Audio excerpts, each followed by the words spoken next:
things work for our good, though sometimes we can't see how they could. Struggles that break our hearts in two sometimes blind us to the truth. Our Father knows what's best for us. His ways are not our own. So when your pathway grows dim and you just can't see Him, remember you're never alone. God is too wise to be mistaken. God is too good to be unkind. So when you don't understand, when you don't see His plan, when you can't trace His hand, trust His heart. He sees the master plan. He holds the future in His hand. So don't live as those who have no hope. All our hope is found in Him. We see the present clearly. He sees the first and last. And like a tapestry, He's weaving you and me to someday be just like Him. God is too wise to be mistaken. God is too good to be unkind. So when you don't understand, when you don't see His plan, when you can't trace His hand, trust His heart. He alone is faithful and true. He's faithful. He alone knows what is best for you.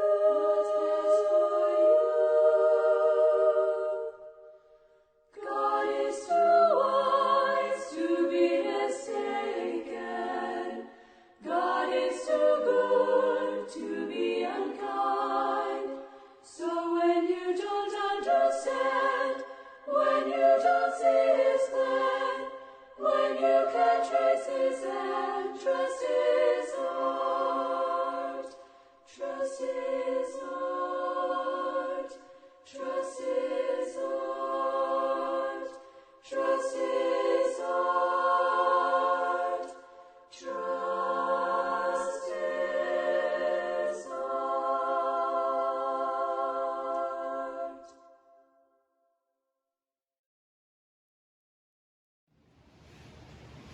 Gandang umaga po muli sa bawat isa. Morning. Salamat po at tunay na napakasarap magpuri sa ating pong Panginoon Diyos dahil ang pagpupuri po ay habang naririto pa tayo.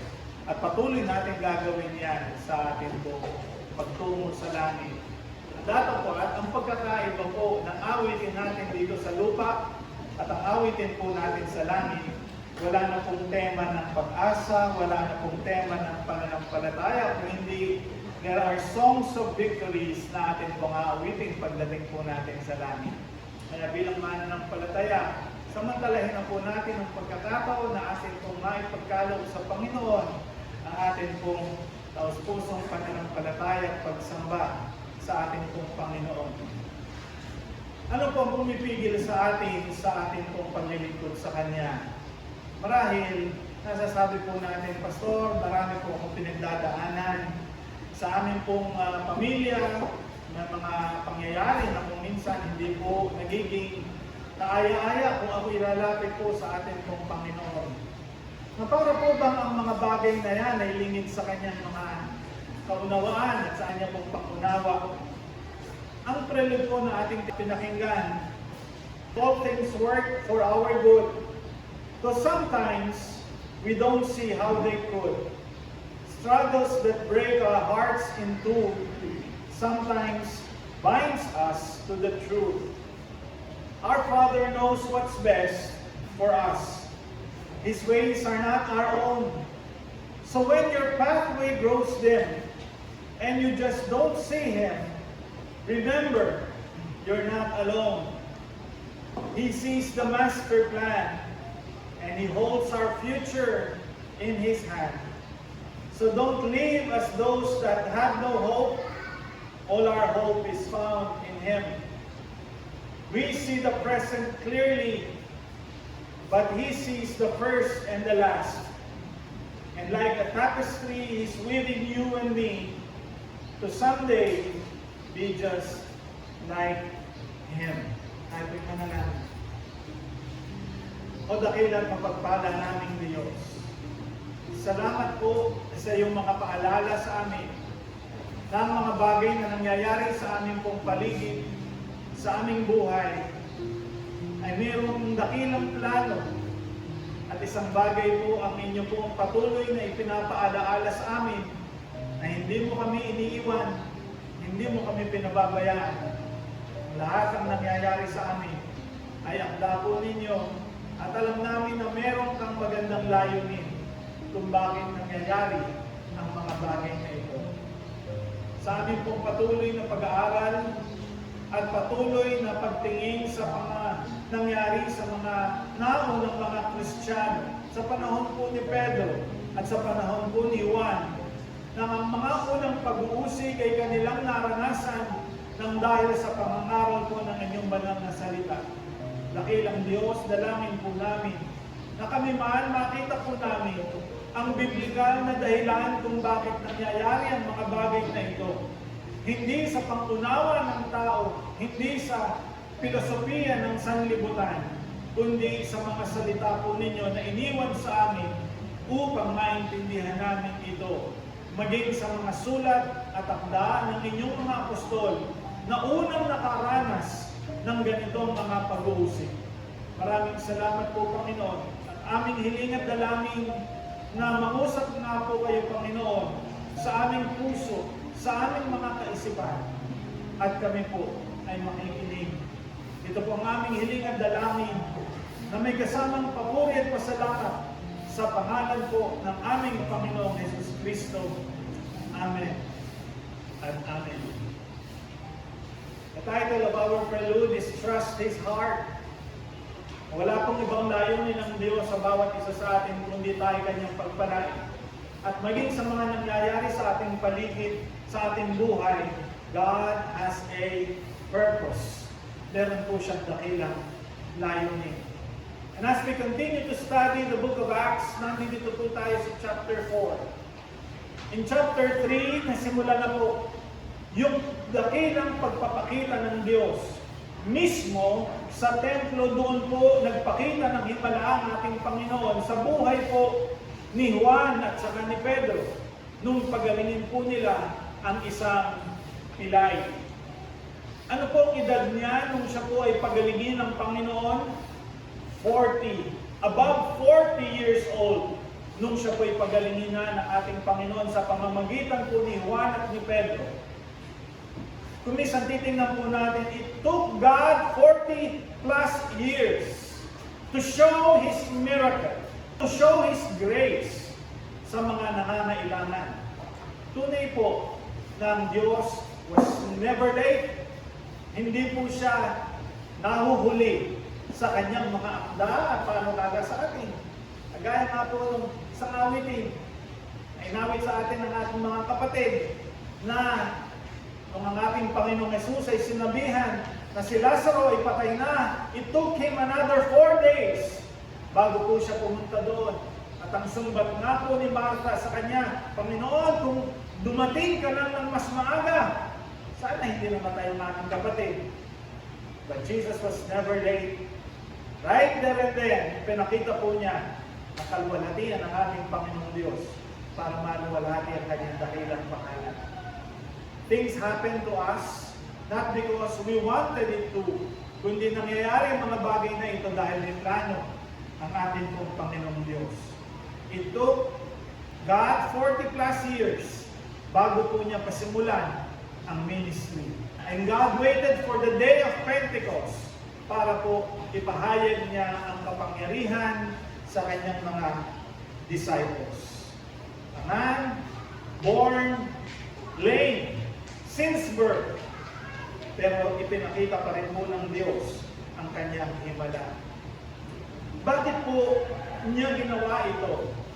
Upang ipakita at patotohanan na yung pagkabuhay na uli ng ating Panginoon ay hindi katang-isip ng mga apostol. Alam ng mga pariseo at mga saserdote na ang ating Panginoong Hesus ay nagwika na siya'y mabubuhay na muli pagkatapos ng ikatlong araw. Kaya nga po humiling sila kay Pilato na magpadala ng mga Romanong sundalo para bantayan yung libingan.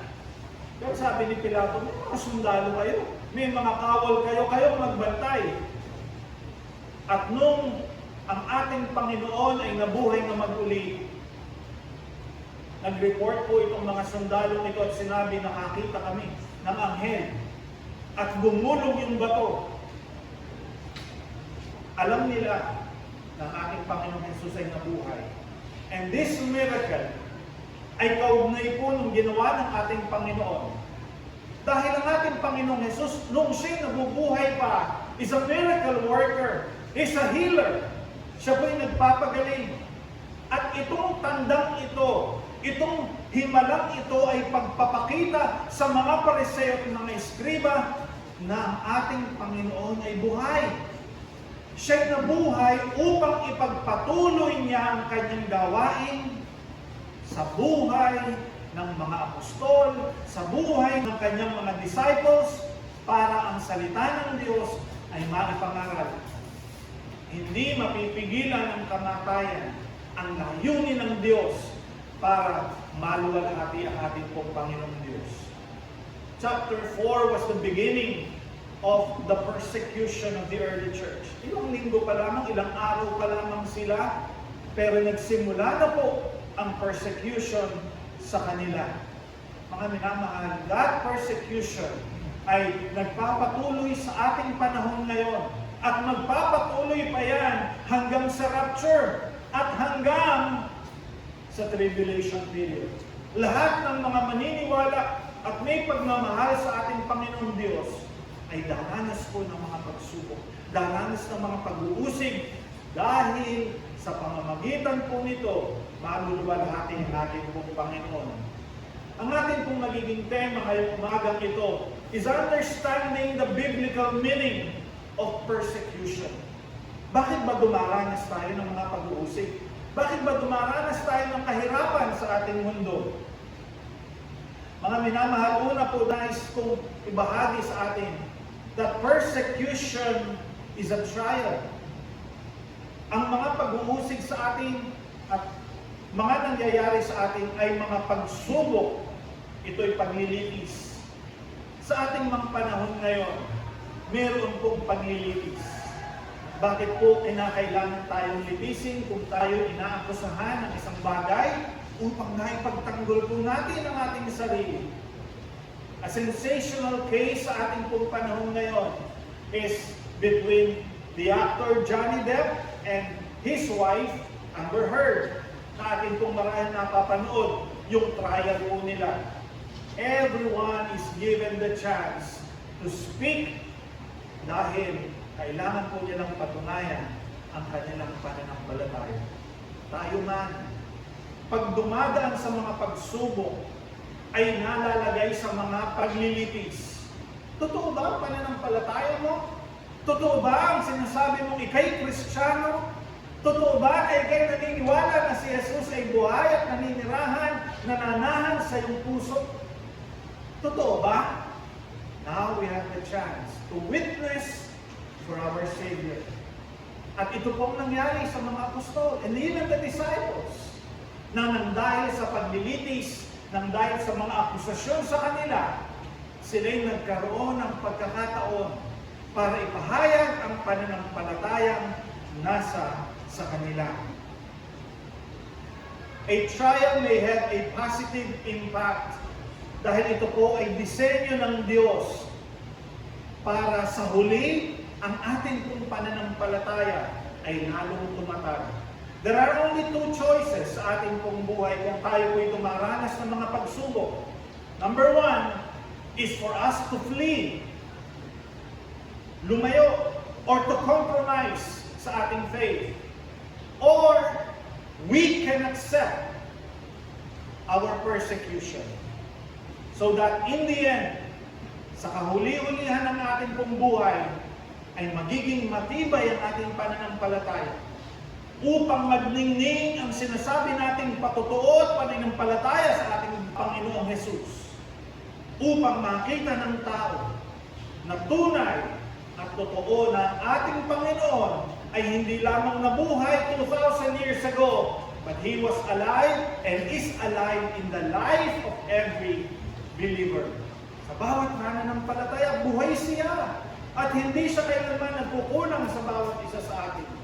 Mamaya po makikita natin ang mga pangungusap ni Apostol Juan at ni Apostol Pedro, Apostol Pablo, kung papaano po niya binibigyan ng pag-unawa at paghamon sa mga Kristiyano kung bakit dumadaan tayo sa ganitong mga pagsubok.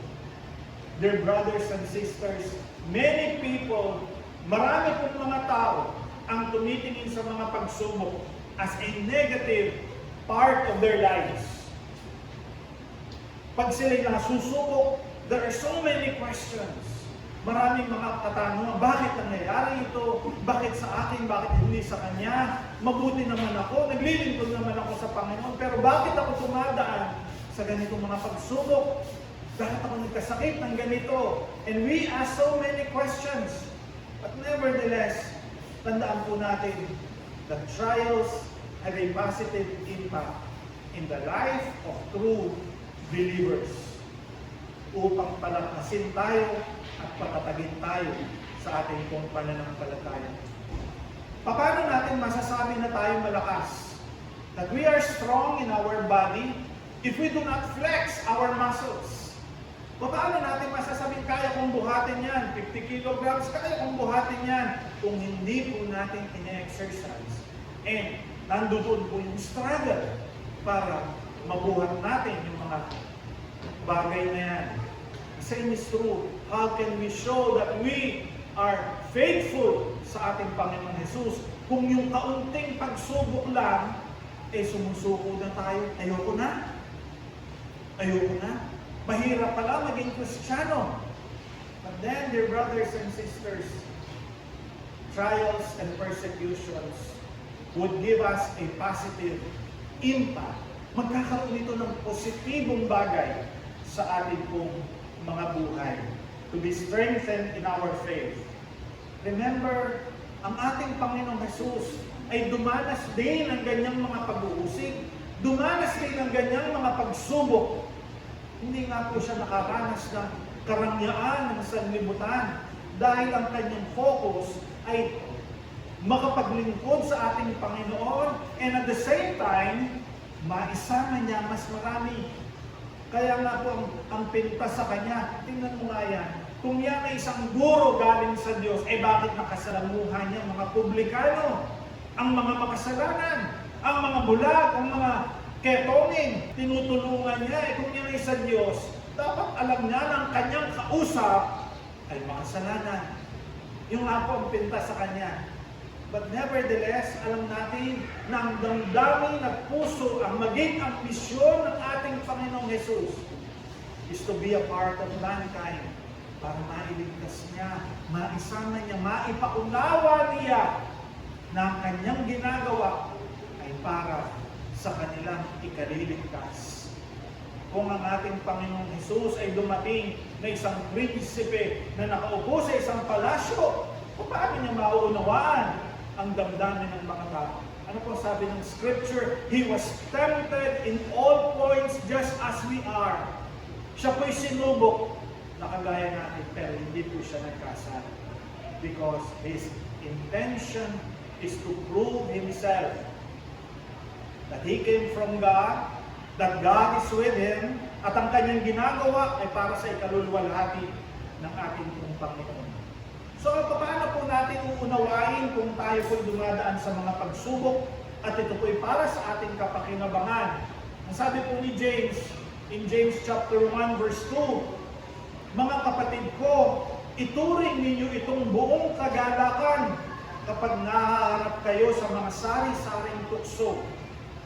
Count it all joy when you fall into diverse temptation, knowing this, that the trying of your faith worketh patience, but let patience have her perfect work. Hayaan ninyo ang pagtitiis ay magkaroon ng kanyang sakdal na gawa, upang kayo ay maging sakdal at ganap na walang anumang kakulangan. Hindi po may pagkakaila na ang mga pagsubok ay magbubunga ng pananampalatayang subok, a tested faith. Paano natin masasabing tayo'y tunay na lingkod ng Diyos kung wala tayong pagkasubok sa ating pong pananampalataya? Tayo po'y mga sundalo ng Diyos. Tayo po'y mga lingkod ng Diyos. At ang mga lingkod po ng Diyos, bago po sila masabing tunay na lingkod, ay nahahasa muna, pinadadaan sa maraming mga pagsubok. Kung ikaw ay sundalo, meron ang tinatawag na basic military training. 6 months. Mararanasan mo kung paano po gumapang, paano po maghirap, makagaya ng isang sundalo. At pagkatapos ng iyong training, ikaw ay tatanggapin sa military arm of government. Pero bago po tatanggapin, kinakailangan mo munang masubok. Because during the training, habang ikaw ay naghihirap, sasabihin po ng training officer sa'yo, o ano, quit ka na? Will you quit?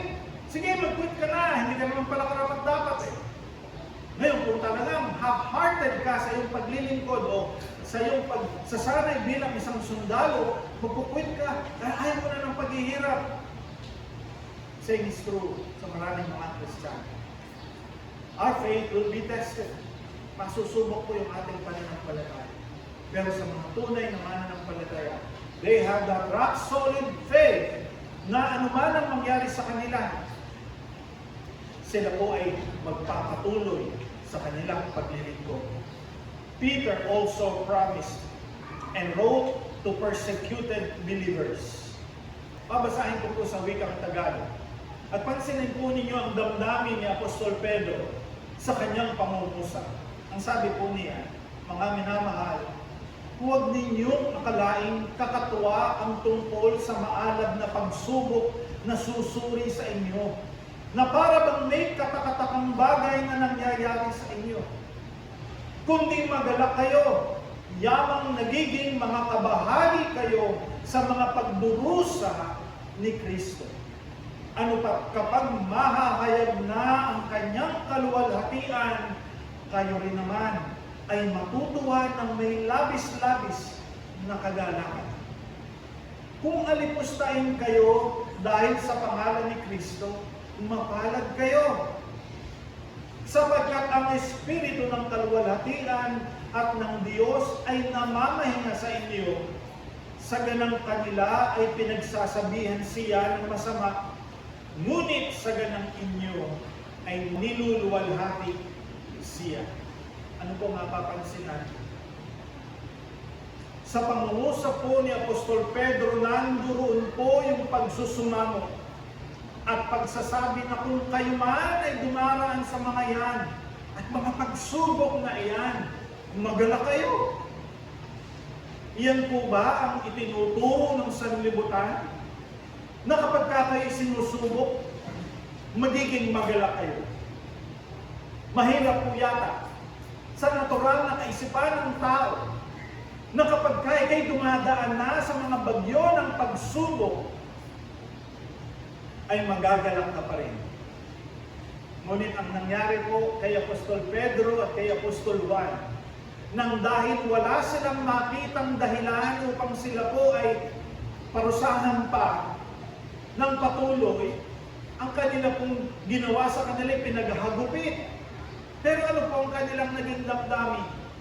Nagalak pa sila dahil naging kabahagi sila sa paghihirap ng ating pong Panginoon we identify ourselves with our Savior sa ating pong Panginoong Jesus. Kung alipustahin man kayo dahil sa pangalan ni Jesus, mapalad kayo. You are blessed. Pinagpala kayo. Again, the second meaning of understanding biblical persecution is persecution brings about a tested faith. Isang pananampalatayang subok. Nakikita po sa ating buhay. Ano po ang sabi ni Pedro in 1 Peter chapter 1 verse 6? Wherefore ye greatly rejoice, though now for a season if need be, ye are in heaviness through manifold temptation. Sabi po niya, ye greatly rejoice. Kayo'y nagagalak bagaman sa sandaling panahon ngayon, kung kinakailangan ay pinipighati kayo ng iba't ibang mga tukso. Upang ang pagsubok sa inyong pananampalataya ay lalong higit na mahalaga kaysa sa gintong nasisira. Alam po ninyo, Peter gives us a comparison. A big comparison pagdating po sa mga pagsubok. Ikinumpara po niya sa isang ginto. Ang sabi niya, ang ginto nasisira. Gintong nasisira.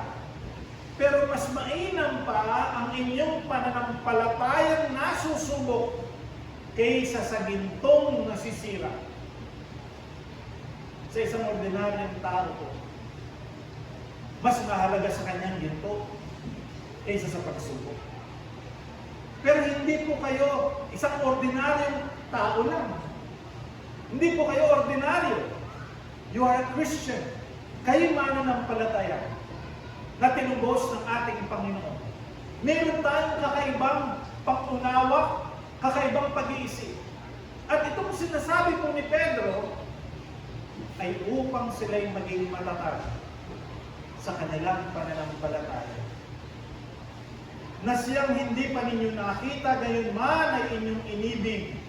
Na siya bagaman ngayon ay hindi pa ninyo nakikita, gayon man ay inyong sinasampalatayanan. Ano pat nagagala kayo nang may kaganakang hindi mailarawan at puspos ng kaluwalhatian na inyong tinatanggap ang kahihinatnan ng inyong pananampalataya. Alalaong bagay ang kaligtasan ng inyong kaluluwa. Ultimately, a tested faith leadeth to your salvation. Para mapatunayan natin na tayo may pananampalataya, that faith will be tested. Masusubok po yan. At kapag iyan ay nasusubok, kayo mismo, mapapatunayan ninyo sa inyong mga sarili, tunay nga po, nananampalataya ako sa Panginoon. Kapag ako'y nasusubok, lalo pa akong magagalak.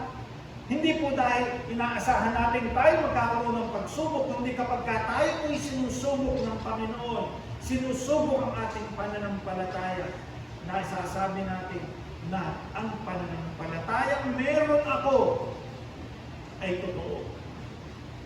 Pananampalatayang merong kaugnayan sa nangyari at ginawa ng ating Panginoong Jesus. Nung si Pedro at si Juan ay pinaghahagupit, nagalak sila. Natuwa sila dahil naging kabahagi sila sa ginawa sa ating pong Panginoong Jesus. When your faith is tested and it remained rock solid and it survives and it endures, it will grow in Christ. Then, we can be sure that our faith is true in Christ. Na ang ating pong sinasabing pananampalataya ay hindi lamang nakasalig dahil pinagpapala tayo ng Diyos, dahil maganda ang buhay natin, dahil meron tayong sapat na gagastusin sa lahat ng ating pangangailangan. Hindi po doon masusubok ang ating pananampalataya. Masusubok po ang ating pananampalataya kapag tayo magtitiwala sa ating Panginoong Diyos. We rest secured in the confidence of a secured faith.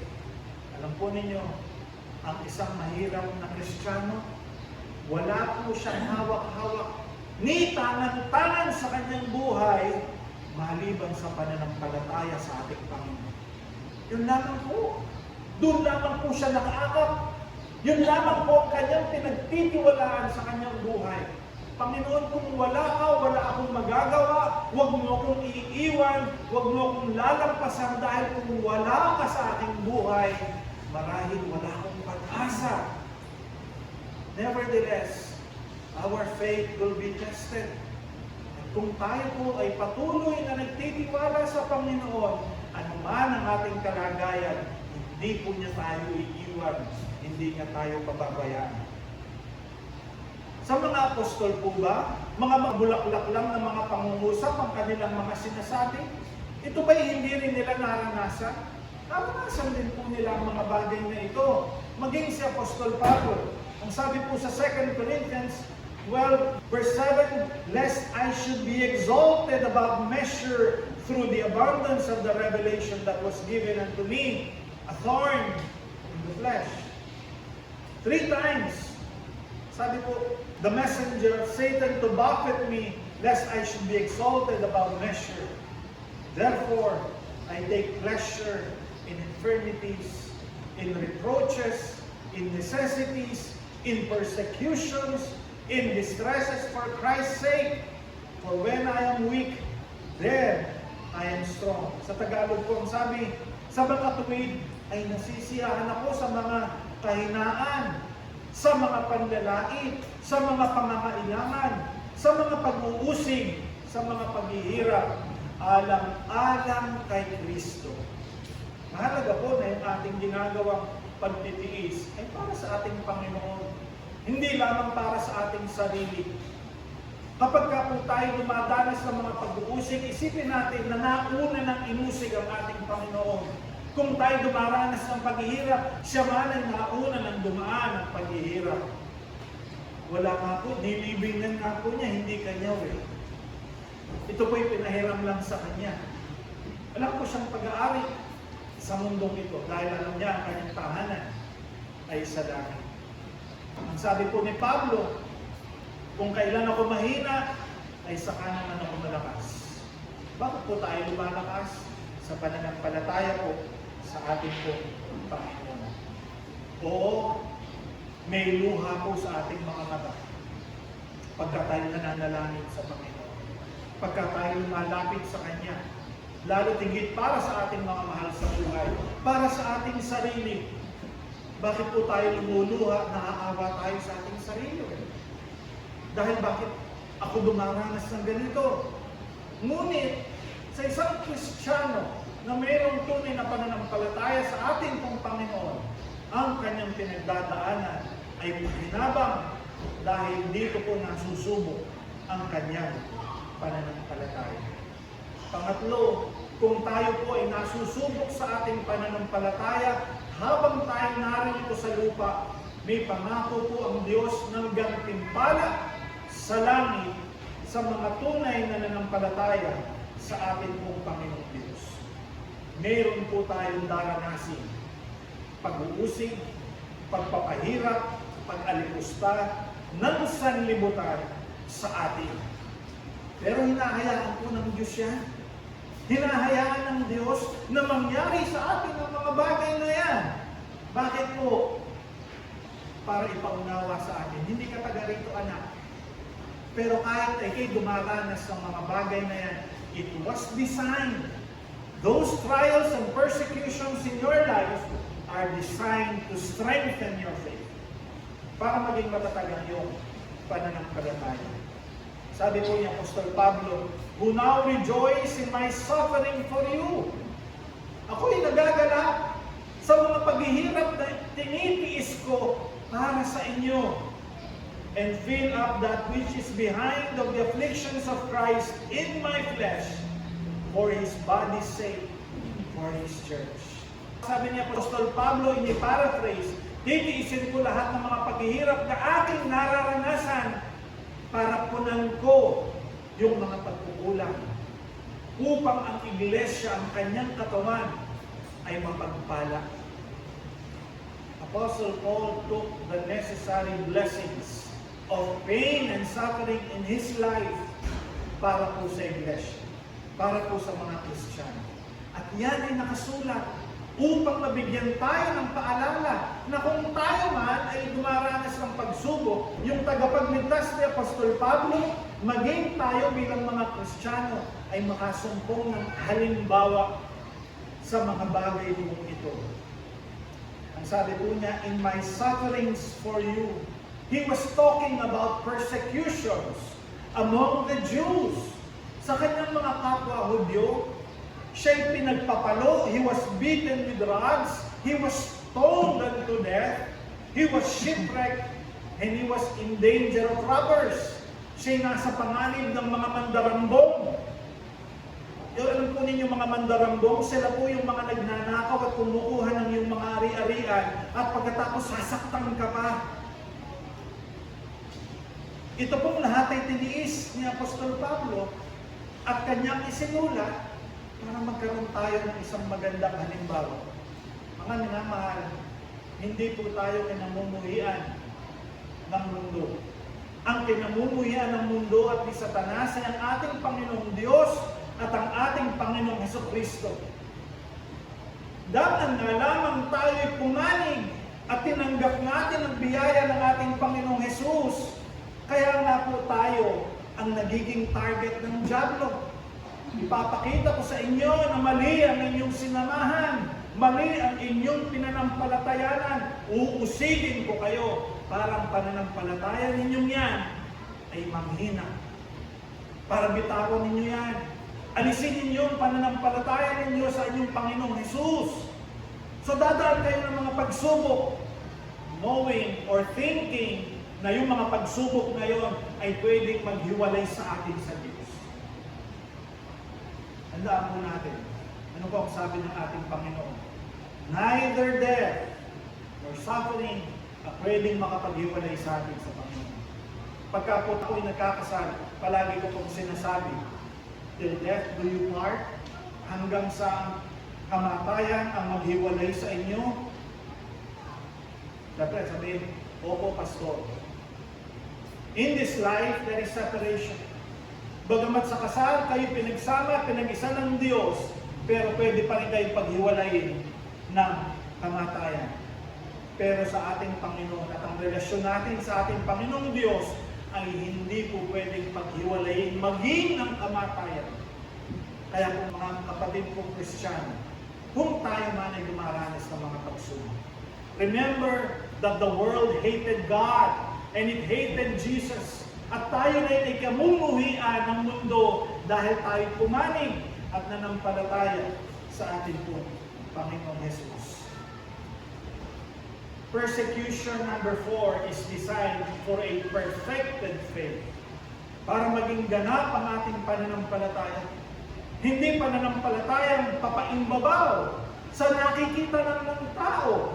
Hindi po lamang yun, kundi isang pananampalatayang totoo. Sabi nga po ay genuine faith sa ating pong Panginoon.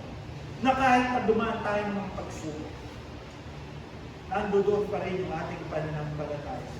In Matthew chapter 24 verse 9, maging ang ating Panginoong Hesus ang nagwika, then shall they deliver you up to be afflicted, and shall kill you, and ye shall be hated of all nations for my name's sake. Paul said in 2 Corinthians chapter 1 verse 5, for as the suffering of Christ abound in us, so our consolation also abounded by Christ. Sa Tagalog po, sapagkat kung paanong sumasagana sa amin ang mga pagdurusa ni Kristo, ay sumasagana rin naman sa amin ang kaaliwan sa pamamagitan ni Kristo. Are you suffering? Then your consolation abounded in Christ. Pagkatapos po ng pagsubok, pagkatapos ng pag-uusig sa atin, may kaaliwang ibibigay ang Diyos. There is always that consolation. Bibigyan tayo ng kaginhawahan ng ating Panginoon. Ano po ang sabi po niya?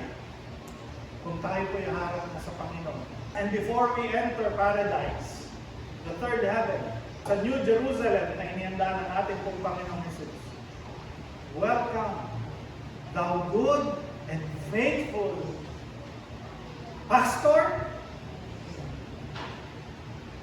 Sunday school teacher. Sabi po, welcome, thou good and faithful, ano ba? Ano ba? Servant. Faithful servant. Ibig sabihin, saan man kayo naroon, ano man ang kalagayan ninyo sa buhay, if you remain faithful to God, if you remain faithful to His Word, kung dumaan man kayo sa mga pagsubok na yan, you will remain faithful. And the Lord will give us that consolation pagharap natin sa Kanya. Enter thou good and faithful servant. Enter thou into the joy of the Lord. The joy of the Lord. Doon mararanasan na natin yung walang hanggang kagalakan. Kung dito sa lupa, may kapighatian, however, there is still consolation, pero higit po yung consolation kaaliwan na tatanggapin natin. Pagsapit po natin sa ating pong Panginoon. Paul mentions this verse for us to be reminded na siya man ay dumanas ng mga pagsubok. In 2 Corinthians chapter 4 verse 10, it says, always bearing about in the body the dying of the Lord Jesus, that the life also of Jesus might be manifest in our body. Pansinin po ninyo the first word, always. Hindi lang sometimes, always. Halos araw-araw sa ating buhay, daraan tayo ng kapighatian for us to be tested, para maging ganap at dalisay ang ating pong pananampalataya. Galatians 6 verse 17, it says, from henceforth let no man trouble me. Magmula ngayon ay huwag na akong gambalain ng sinumang tao, sapagkat taglay kong nakabakat sa aking katawan ang mga marka ng Panginoong Jesus. Hindi na akong gambalain patungkol sa bagay na ito. Ano na lamang po ang katunayan? Nakabakat sa ating katawan, sabi ni Apostol Pablo, ang mga marka at tanda ng ating Panginoong Jesus. Ano po ang ginawa sa kanyang katawan? Nagkaluray-luray, kanyang mukha ay pinagsusuntok, ang kanyang ulo ay dumanas ng napakaraming mga hirap dahil lagyan po ng koronang tinik. Ang kanyang tagiliran ay dinusok. Ang dalawang kamay at ang kanyang dalawang paa ay ipinako sa krus. Paul said, I bear in my body the marks of Christ. So therefore, huwag niyo na akong gambalain. Let no man trouble me. Just look at Jesus. Look at Paul. Kung tayo na ay dumaranas ng mga pagsubok na kagaya niyan, may mga tanda at marka tayo ng mga pag-uusig. Remember, it happened first sa ating Savior. And it happened in our apostle, Paul, the apostle to the Gentiles. Mga minamahal, persecution is a noble expectation. Kung tayo man po ay dumaranas, it only means that we are true Christians. Nagdadaan tayo sa mga pagsubok na ito. It was designed by God, and it is for the perfection of our faith. Para maging ganap po yung ating pananampalataya. Hindi Kristiyanong pasunod-sunod lang sa kung ano yung kanyang nakikita. Kung hindi maninindigan siya sa prinsipyo, itinuturo ng ating pong Panginoon. Some people may think otherwise. But for a true Christian, para sa isang tunay na Kristiyano, kung tayo man ay dumadanas ng mga pag-uusig sa mga kaklase natin, sa mga kaibigan natin, maging sa mga mahal natin sa buhay, ibig lang kong sabihin, dinadalisay ng Diyos ang ating pananampalataya at patuloy po niyang inaayos ang ating relasyon sa Diyos. Marahil meron pang bahagi ng ating buhay na umaayon sa sanlibutan. Nakiki-compromise pa sa sanlibutan. But the Bible speaks of persecution that would lead us to look unto Jesus, the author and the finisher of our faith. Siya ang gaganap at tatapos ng ating pong pananampalataya. Tayo po naman. Dahil at mapagpala namin Diyos, salamat po. Kung kami man ay nakikibahagi sa mga pag-uusig ng sanlibutang ito, hindi man kami karangya kagaya ng iba, ngunit alam namin na ang kayamanan namin ay hindi po sa mga bagay na nakikita sa mundong ito, kung hindi ang aming pong pananampalataya ay doon sa pangako po ninyo. Kung kami man ay makalampas sa mga pagsubok namin dito sa mundong ito, alam namin, O Diyos, na meron kang biyayang nag-aantay sa bawat isa sa amin upang pagkalooban po ninyo kami ng kaaliwan, hindi sa mga bagay na nandirito, kundi pagpapalang ang gagaling at magmumula sa inyo pagdating namin sa inyong tahanan sa langit. Kung kami man ay nakaranas ng paginhawahan sa mundong ito, salamat po sa bonus na ibinibigay po ninyo sa amin. Dahil alam po ninyo na ito'y makapagdadala sa amin ng tamang pananampalataya. Your goodness would lead us to repentance para magsisi kami sa mga nagagawa namin kasalanan sa inyo. At ang mga kabutihan na amin pong nararanasan ay magdadala sa amin sa tama at matuwid na pananampalataya upang ang aming pananampalataya ay datnan mong ganap, naglilingkod, sumasamba at nagbibigay ng kapurihan sa inyong dakilang pangalan.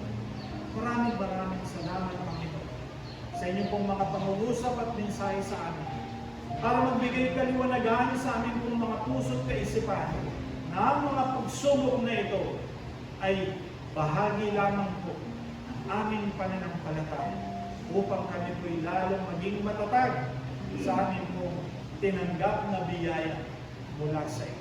Maraming salamat. Pinupuri at pinasasalamatan po namin kayo. And now the God of peace that brought again from the dead our Lord Jesus, that great shepherd of the sheep, through the blood of the everlasting covenant, make you perfect in every good work to do His will, working in you that is well-pleasing in His sight. Through Jesus Christ, to whom be glory forever and ever. Amen and amen. God bless us all.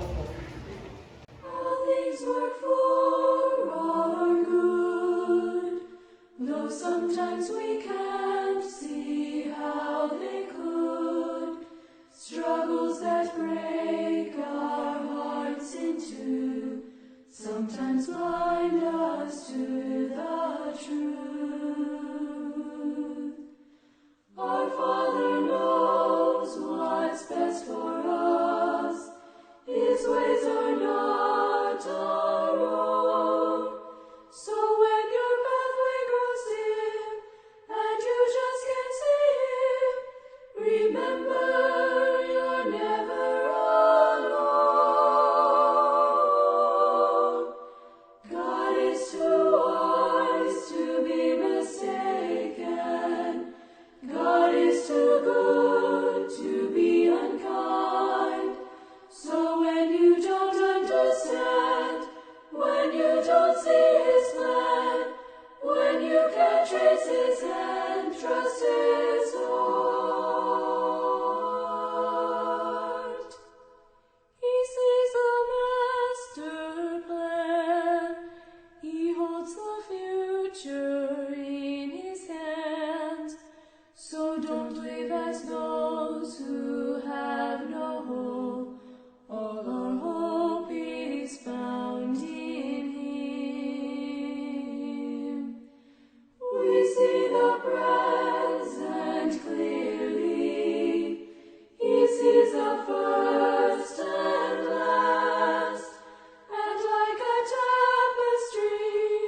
trust His heart.